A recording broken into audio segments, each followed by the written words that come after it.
Car Shops and Collections, and today we got a 1978 Datsun 620.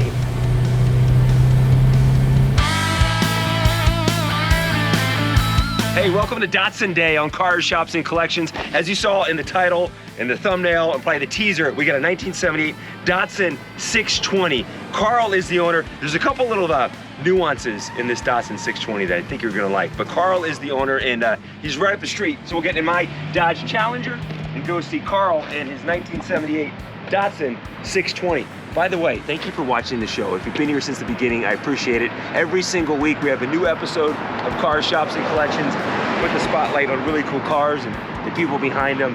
And we have a really big announcement coming up, actually, with Dodge coming up here the next couple weeks. So big things coming for the show. Thank you for being here for the ride. I appreciate it. Oh, I failed to mention this in the intro, and it's probably maybe not even in the title, but Karl has got 2 Datsuns for us. I think everyone out there has a connection to Datsun. You've got your brother. Growing up, my dad had a Datsun 280Z. And for those younger folks out there, Datsun became Nissan. There it is, right here, sticking out. 19. Okay, no, that's just 7. That's a 79. That's a 79. And there is the 78 in the garage. Let's go see Karl. His little collection of Datsun 620s. Karl, what's up, buddy?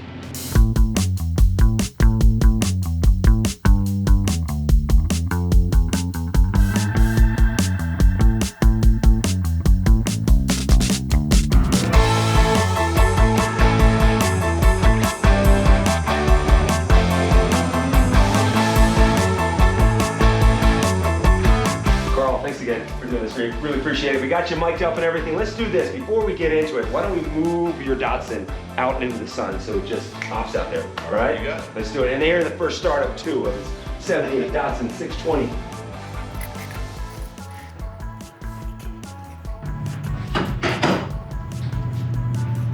Oh my, I saw a peek on the inside. Oh.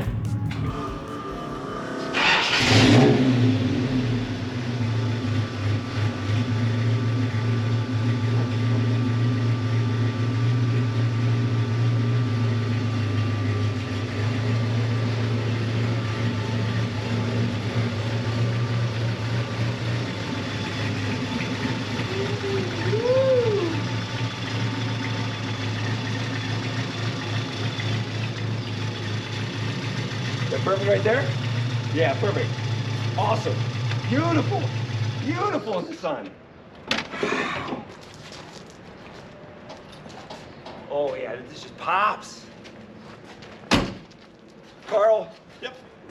This is beautiful. Thank you. This is a gorgeous truck. So Datsun, they have what? The 120, the 220, the 320.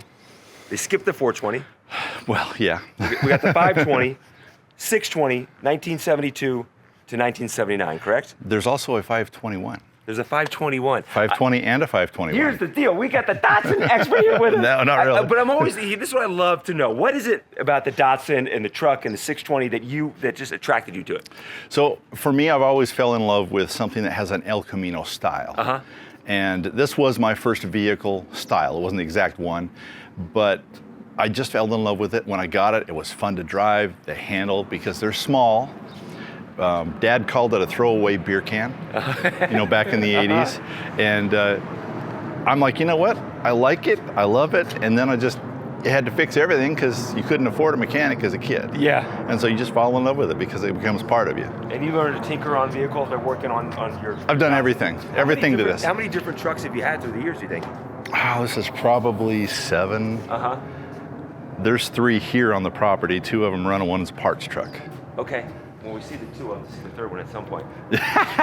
Tell me when did you get this one? When did you get this 78? This one, my wife, it's kind of an interesting story. So my wife caught me reminiscing over old pictures. Uh-huh. She had bought one for me previously, and we'd sold it. And she's like, do you miss your little Datsun? I'm like, yeah, actually I do. But times pass, whatever, life goes on.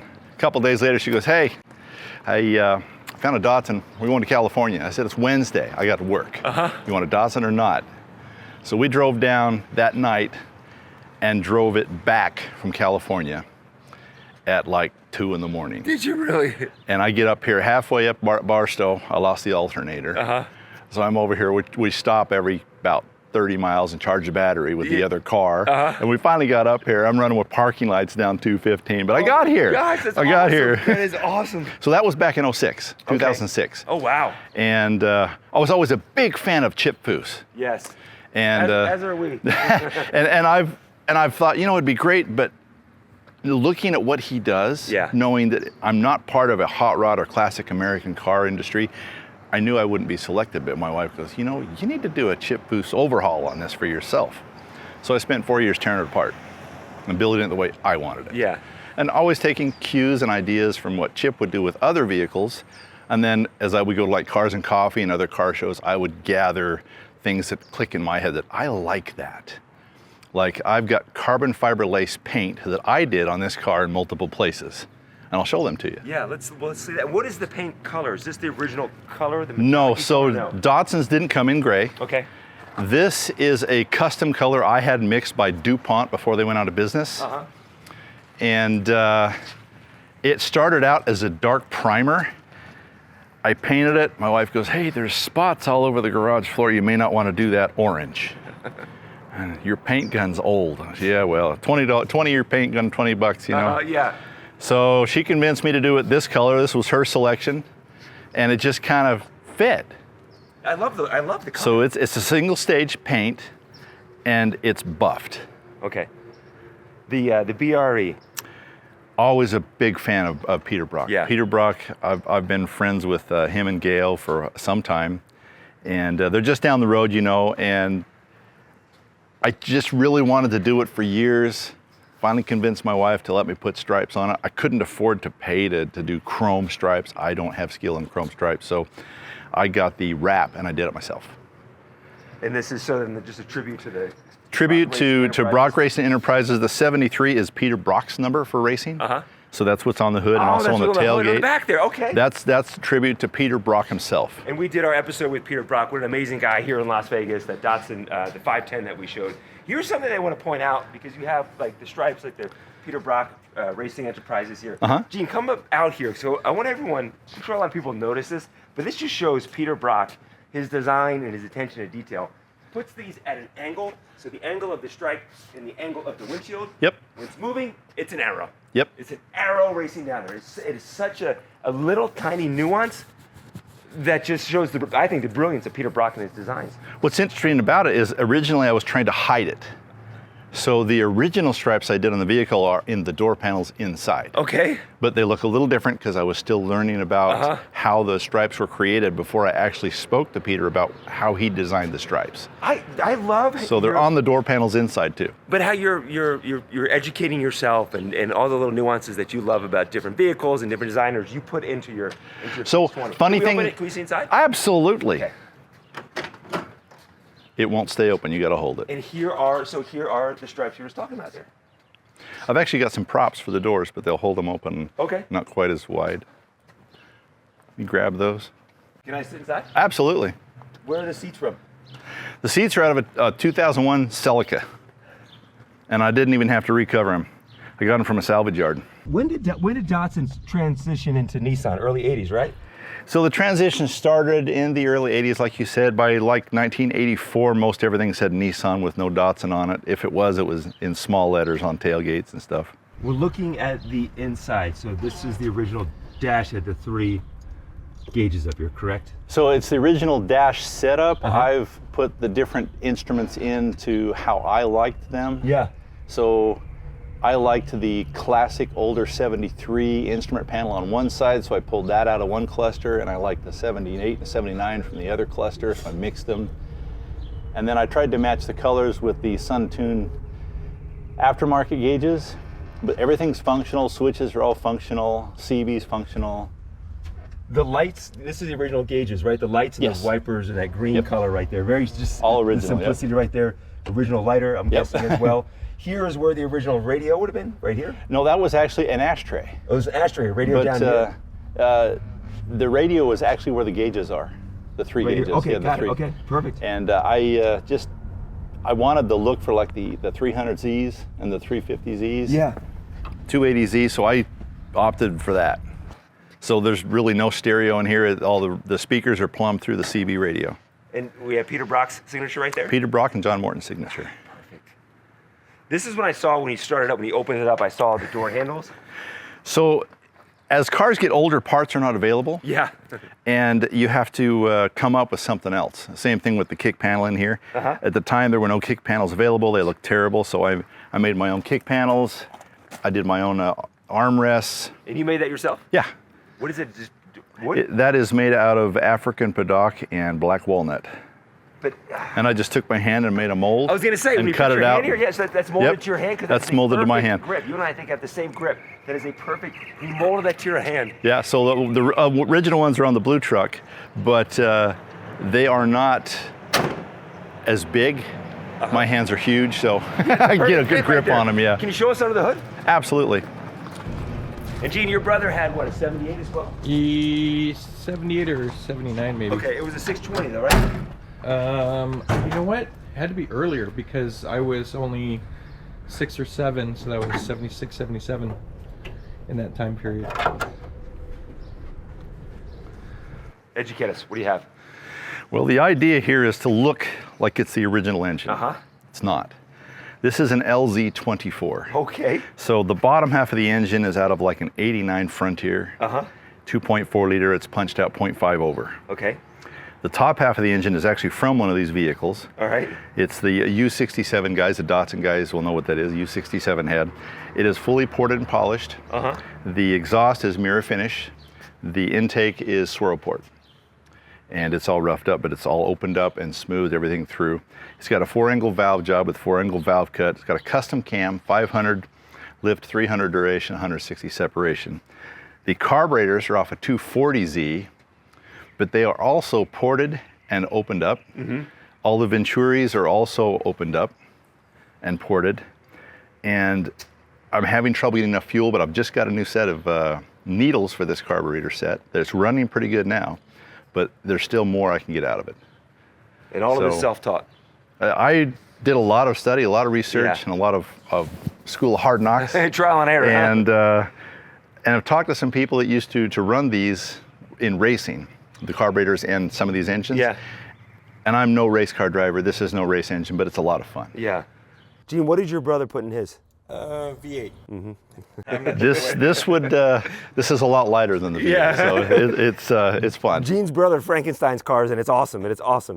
Let's take a look then at the 79 over here. Okay. So with the long bed. It's a long bed. I picked this up from some high school kid up in Cedar City, and I try to do something with it every weekend. Ooh, yeah, it's hot. We're Vegas. It's the desert. It's summertime. Dark. Yeah. For those that live in cooler climates, that's a very common thing in Las Vegas. Touch a car. Woo! It is hot. Forgot it's June when we're filming this. So this is going for the same kind of. Can I come around the other side? Yes, absolutely. This vehicle is actually going for the same kind of thing that I did with the gray truck. Yeah. I do what I run into and what I can afford. I'm cheap, so the gray truck is built from leftover parts from salvage yards. Like I said, the seats are out of a Celica and the other one. This is the original seat. I didn't feel like recovering it, so I went and grabbed a blanket down at the truck stop. Zip tied it to the back. It works. So here again, the three. Okay. Oh, Gene, come around here because I want to see this on the left-hand side. Yep. There you go. If you didn't put the clock in or the tack. So they came with the clock was actually the rarest. So the clock would be right here, correct? Yeah, and I have a clock, but it don't work. Yep. So you don't get the clock, you don't get the tack. You just get blank. You get the Datsun. Yeah, you just get the Datsun in the 3 diamonds there. And then again, the green lights. Yep. The green. There's your radio. There's the radio your controls. Top, and then just defrost and fan, right? And none of this stuff works. So but it's original, so it looks cool having it here. Yeah. So I have controls underneath the dashboard that I use. I use a shut-off valve for the heater, and I use a switch, which is actually hidden up under here, that I pull down for the fan. Then we have the long bed back here. Yeah. That came out in mid-70s. I guess 1977. 77 that comes out, the long bed. And then they had the king cab option as well, which is 77 also, yeah. Yeah. This was, the Datsun was outselling the Chevy Love. It was outselling Toyota. This was the #1 selling small pickup in the 1970s. Everyone loved the Datsun. Still do. Yeah, they do. Drive this one constantly. I'm always tuning it, trying to take it to work, doing tuning. So it's been an adventure, always learning. 7 feet is the long bed. 7.5. 7.5. Okay. Okay. That's going to make sense because there's an ad. I'm a huge Dallas Cowboys fan. Yeah, they got him laying in the back. Yeah, it's Jones. Yep. When I said that, some people are going to stop watching. We'll get more subscribers. Yeah. We'll put the pictures so you can see. But there's an ad showing the long bed with Ed Too Tall Jones. Yep, laying in the His hand bed. is up top, and they say Ed Too Tall Jones is like 6'9", and you see at the end there's some extra space because it's a 7.5 foot bed. Yep. Yes. Oh, that is neat.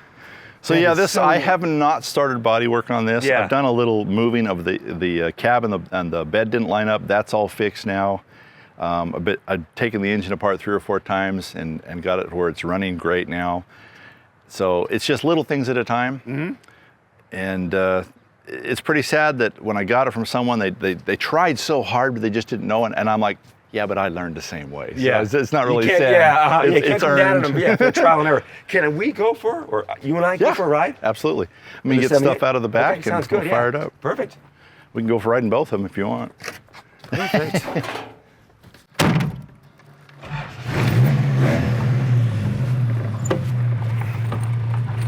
You're sitting on your seatbelt piece.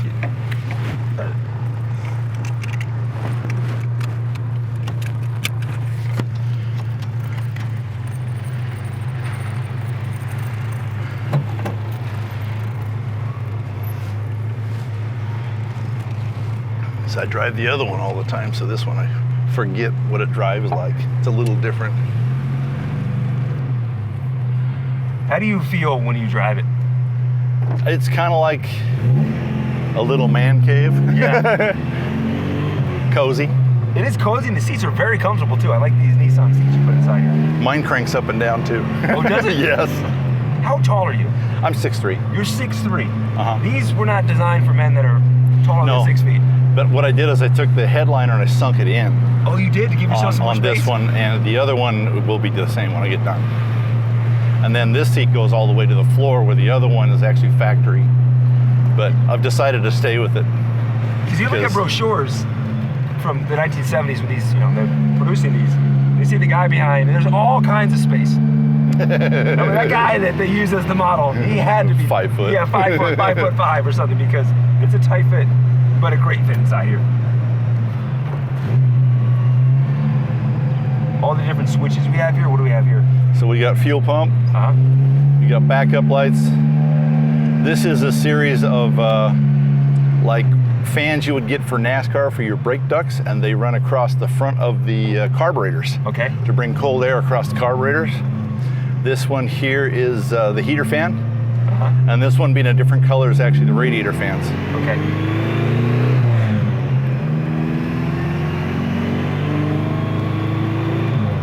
So tell me why there was no Datsun 420. I don't know why. I understand there's a superstition about it.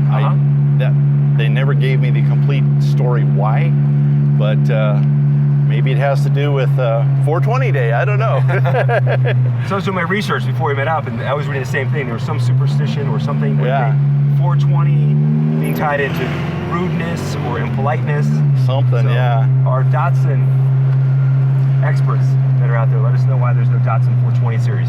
And You said actu- there's a 521? There's a 521. So the 520 received some upgrades, and the upgrades were enough to make it a 521. Technically, the 620 did also. So in 78 and 79, the 620 went from drum brakes to disc brakes and a lot of other things, including electronic ignition. And so it basically should have been a 680. Okay. And I've heard other people say that before, and it's just talk. There's no foundation behind it, and that's another reason I like this one.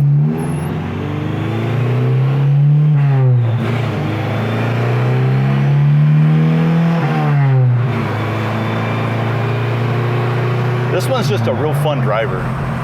This is a great driver.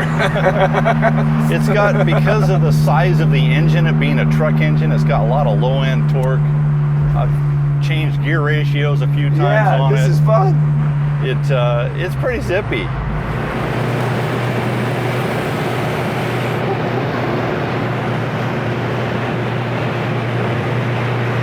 70 miles an hour at 3,500 RPM. Yeah, this is so comfortable at 70. It's nice and smooth. Very smooth.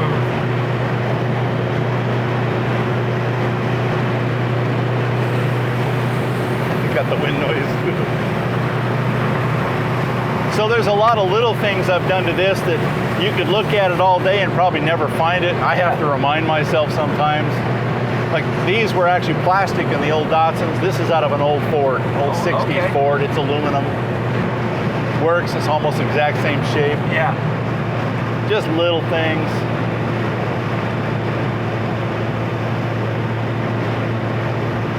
The wheels I got off my neighbor that used to live next to me. Oh, you did? He thought they were American Racing. I cleaned them up. I said, they're Mickey Thompson's. I got a deal and a half on them. It looks so good. I'm like, I love this. That's how I've done all my stuff, is I look for good deals and pull stuff out of salvage yards and save it for years. Just sitting inside here, it's like, like it's a new truck. Yeah, I can drive it back and forth to You're work. not bouncing around or anything? Yeah. Very comfortable. It's got a 2-inch drop on the back, well, 3-inch drop on the back, and the torsion bars all the way down, then back up a 1/2 inch. So I have just enough suspension so my teeth don't get broke. Yeah, you feel it. Yeah.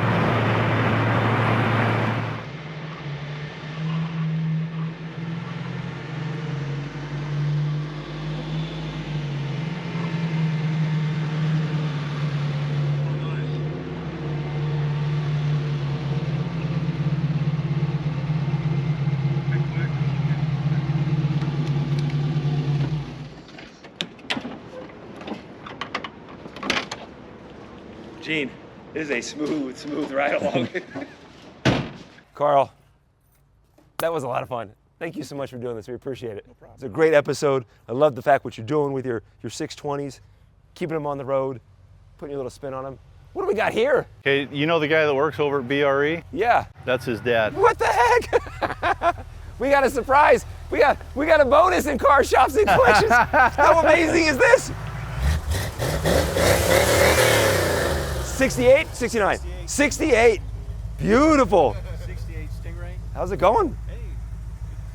Dude, that's the beauty of the show. 1990 240 SX with an LS1. Right there. What the heck? That's Devin. We got more surprises rolling up. What's up, man? I remember you. Dude, how's it going, man? How's it going? Good to see you, man. Yeah, you too. We first met at Peter Brock's. Yeah, I was in my Corvette. Yeah, your Corvette, absolutely. My Nissan Corvette. What else do we have showing up? I'm not telling. Any more surprises coming around the corner? My gosh, You never know in this he's full of surprises. You never know, man. I love that little setup at the end. Well, thank you so much for taking the time to show us your collection and supporting the show. I appreciate it. Thank you so much. Absolutely. And I'll, if you allow me, I'll probably repost it on my Datsun page. Absolutely, please do. Awesome. Thank you all for watching. What a great day. Thanks. If you want your car, shop, or collection featured on the show, then shoot us an email at carshopsandcollections@gmail.com. That's carshopsandcollections@gmail.com. And thanks for watching, and be sure and subscribe so you don't miss any future episodes of Cars, Shops, and Collections.